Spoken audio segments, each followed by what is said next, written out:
Welcome to the Out There channel. Please like this video and subscribe to the channel. Note you have to click on the little bell symbol to get notifications of new video postings. Hello YouTube friends, I hope everybody's been well since the last episode. We're up to over 1,000 subscribers now. Most of those are lurking and not actually active members though. But we got a few active members that are always commenting and liking stuff, which is good. Just have to keep growing on that. So this episode 11, we're going to be covering some New Zealand UFOs known as X-Files from the Ministry of Defence. Early 1950s we'll be covering in this episode. Since most of you probably think New Zealand's in Holland, I will do a quick overview of New Zealand and some of the cities that will be covered in the following reports on UFOs. Here is the Maori National Anthem.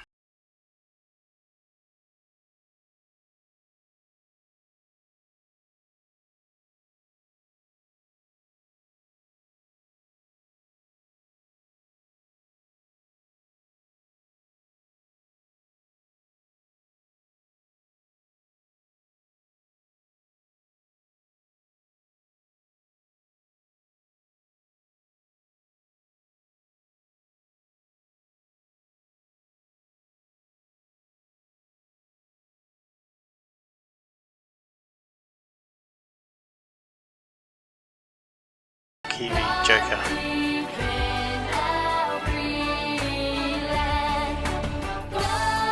This is Auckland, our biggest city in New Zealand, in the North Island. It has 1.5 million people. This is Christchurch, it's the biggest city in the South Island. It has almost 400,000 people. It's known as the Garden City. As you can see, it's a city between some hills called the Port Hills and snow-capped Alps on the far side of the island. You can drive across the whole island within half a day to the east coast to the west coast. In between are the Canterbury Plains, where there's much farmland. As you can see, there's almost 5 million people in the total size of New Zealand in the North and South Island. As you can see, most of the population are Europeans, white men from UK and places like that. Even there's more Asian people here, Indian and Chinese, than there are actual Maori people that were first settlers of New Zealand.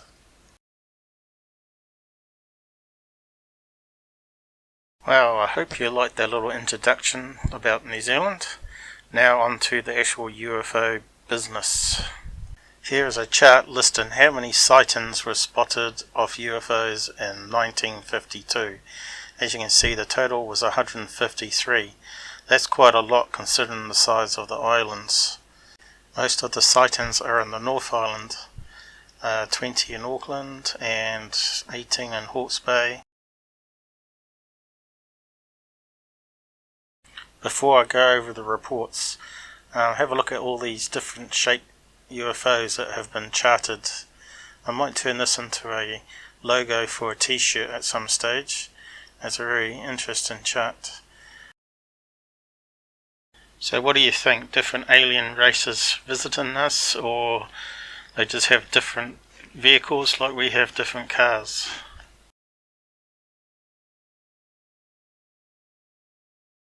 What's interesting, we don't see many of these types of craft nowadays. Most of them are normal triangles, boomerang or sphere, round ball type craft. I see the chart covers 1950s all the way up to 1970. Before I begin the 1950s selection, I come across this report from 2002 which I found very interesting. You can see the attitude of the Air Force or the Defence Force in New Zealand. They got a letter here from someone claiming that he had developed a quantum dynamic UFO and they sort of brushed him off, as you can read, saying that they haven't got the funds and all that sort of carry on. But you'd think if they're a real scientist or Air Force people, and that someone said they got a anti-gravity device, they would at least go along and look at it and have a chuckle or ask questions and see if it works, wouldn't you? Not just brush it off. So it makes you wonder who this guy was and how far he got with it since 2002. Maybe he got nowhere, but quantum drive has only just come out in recent years, and NASA has been experimenting with it, and so it's theoretically possible. Here are a few pages talking about the quantum drive that NASA was experimenting with back in 2013. You can have a read of that. What's amazing, all it needs is electricity, high voltage, to drive like a microwave field, which causes it to warp the space in front and behind it, apparently, which causes it to move forward. So it requires zero propellant, which means it doesn't need to take fuel like most conventional rockets have to nowadays. I see the thruster has got similar shape to that guy's UFO back in 2002, a bell shape. They're calling it a EM drive. Here are some technical specs about it all and some diagrams. Microwave energy and the forces it applies. Well, enough on that one. That was quite an interesting article and some actual research that's being done today, so maybe the Air Force should have paid attention to that guy's design and at least gone and had a look, wouldn't you think? Here is an opening to the official New Zealand Ministry of Defence documents saying they were opened in 1952 and closed in 1955 for this bunch of sightings or reports. Classified to 2050, but they decided to release them early by the looks of it. Released in 2010.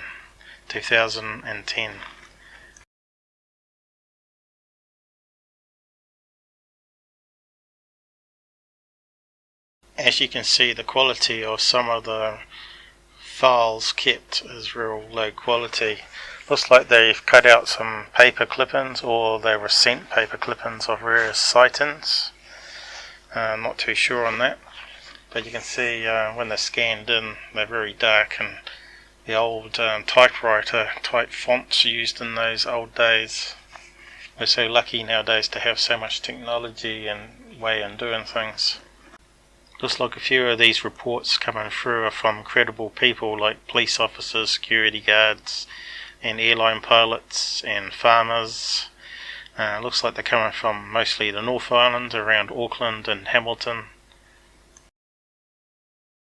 As usual, as you can read, most of them are trying to debunk it off as Venus, and the pilot's saying it's not an illusion or Venus, but they all seem to be not believing him. Some sightings there in Oamaru and also on the west coast. And here we got more reports from the Air Force saying it was Venus, and the guy is not really pleased about that. Looks like they've mixed up the clippings from various sightings, but it's mostly talking about this pilot's sighting, Captain Rainbow I think his name is. You can see here there's a couple more sightings in Napier, which is in the North Island. And does that look like a Venus to you? It looks kind of like a saucer really, doesn't it? Poor grade photo, but still looks like a flying saucer. Here's one from Christchurch Airport in the South Island of New Zealand. Bright light travelling alongside them.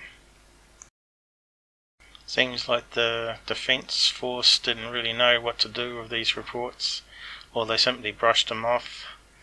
You'd think they'd say that the object in the sky at that location was verified on radar or not. or whether it was Venus. Here's a sighting from Wellington. It's at the bottom half of the North Island. You can see it on the map and all the other locations on the map that I introduced. Perhaps that other pilot wasn't Captain Rainbow. I probably have to try and zoom in and read that small print. Here's one on Captain Rainbow, or his report. They're talking about a circular craft, glowing red, following the plane. How many times have we heard UFOs about following planes? Here's an expert listing out all the different angles and times, matching it up with the planet Venus. Looks like the pilot's written a letter to him saying how angry he is that he's been dismissed, thinking that he's seen a planet and not an actual UFO. Aha, they found some new witnesses on the beach, a beach party. They seen an object also in the vicinity of where the Captain Rainbow saw his sighting, so maybe it wasn't a planet.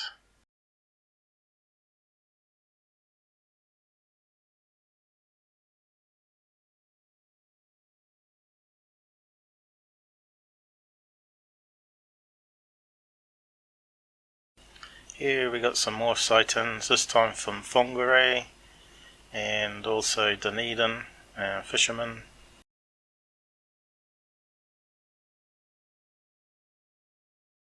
At least this time they're dismissing it as a meteorite shower or meteorite entering the Earth. No, it wasn't planet Venus. Perhaps it was swamp gas.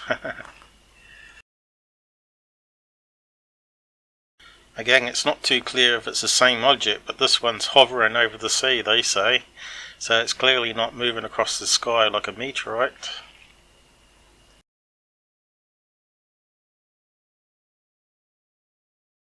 Now we have a sighting reported in Gisborne. Can't quite read the other locations, and then we got one way down the bottom of the South Island Bluff sighting there. Here's another airline pilot reporting a object leaving another object, and he's dismissing it as a planet maybe, and they said he disappears when it reached the moon. Then there's another witness saying an object was emitted. Wonder if it's the same thing the pilot saw. It's not very clear, is it? These clippings are all over the place in these reports. Here's a fascinating report from Napier. They actually give the full name and address even on this one. A UFO that has 3 legs for landing on. Have a look at the picture.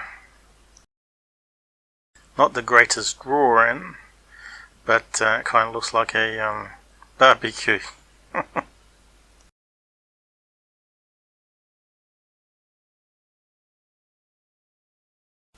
A cigar UFO spotted in Canterbury. Christchurch is part of the Canterbury region. If you're wondering where that is, have a look on the map. Looks like it was a daytime sighting, this one, so it can't be Venus. And they're saying here it's not a balloon either, so it was motionless in the sky. Shame they didn't have cameras back in those days like they do on phones with us everywhere now. Here they're hearing boom explosion noises in Nelson, and also corresponds to a sighting at the same time of a UFO.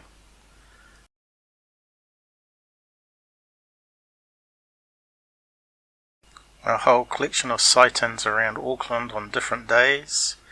I'll let you have a read of those. If you want to pause it, do so.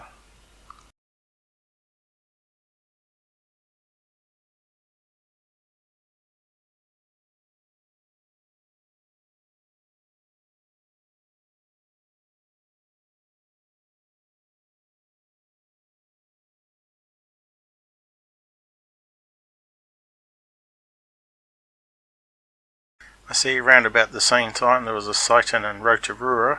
That's in the middle of the North Island, and what is that, about 300 kilometres from Auckland. And then there's one in Wellington there. So makes you wonder if it's the same craft they're all seeing, on different days.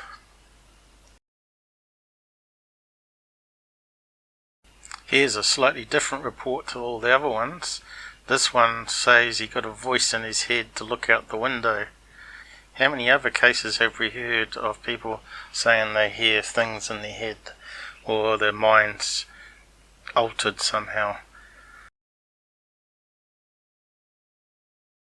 Here's a drawing of what he saw. Looks very similar to some of those early flying saucers from the 1950s seen in America. The one with the 3 domes underneath, or semi-domes. The last report seemed to be from Dargaville. Rocket-shaped UFO craft, flying low, yellow in colour. That's a real strange UFO sighting. Almost sounds like those ghost rockets they get in Sweden, maybe.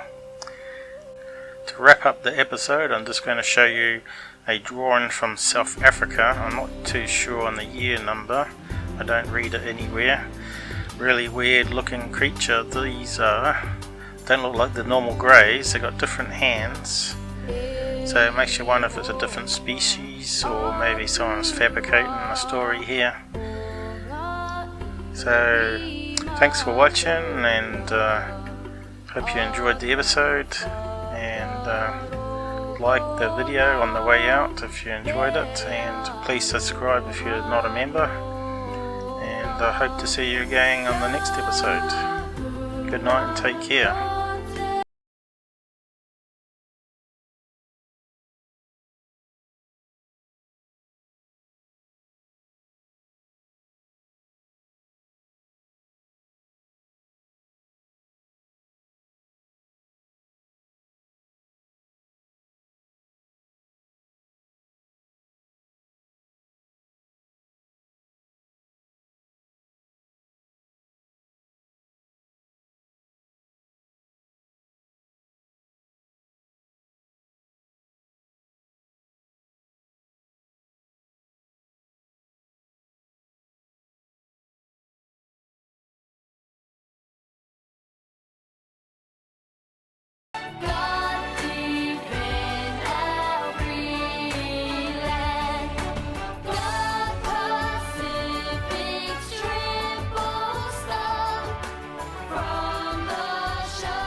You